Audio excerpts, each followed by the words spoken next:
cosmopolitan hub of the world, is also the marijuana arrest capital of the world.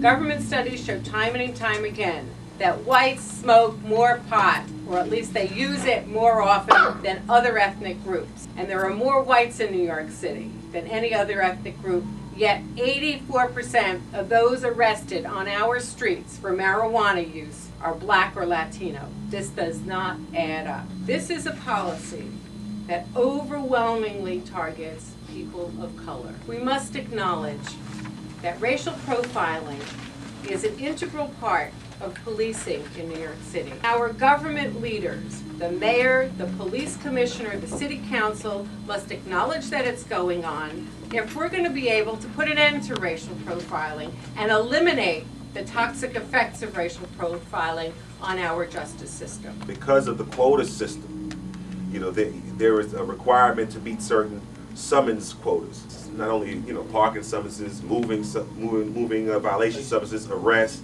but now criminal court summonses. And also on top of that, stop and frisks. So now you have a police department that is telling its officers, directing them and giving them specific numbers that they need to achieve on a monthly basis. That's common knowledge in the police department. So that's what drives this. Go to any public high school in the Bronx and ask the young people, how many of you have ever been stopped by the police? Without fail, almost every hand in the classroom in high school will go up. Young men of color are so frequently the targets of unjustified police intrusion that they have begun to see this as a regular and expected part of their coming of age. That's a crime. Massive numbers of police officers are being deployed into communities of color, waiting outside high schools, waiting for kids to walk home and searching them. Those same police forces are not being deployed on the Upper East Side of Manhattan to stay in front of privileged, overwhelmingly white private schools. That's really what the issue comes down to here. The crusade against marijuana in this city is actually a lawless crusade against young men of color. Getting small amounts of marijuana out of the pockets of young men cannot possibly justify the effects of this policing strategy that creates barriers for young people in employment, in higher education, and even in housing. The policing strategy increases the ever-widening gap between the New York Police Department and the communities that they are sworn to protect and serve. And it further strains the relationship between the police and the community and ultimately undermines whatever public confidence is left in the criminal justice system as a whole. A $5 bag of marijuana simply can't be worth all that.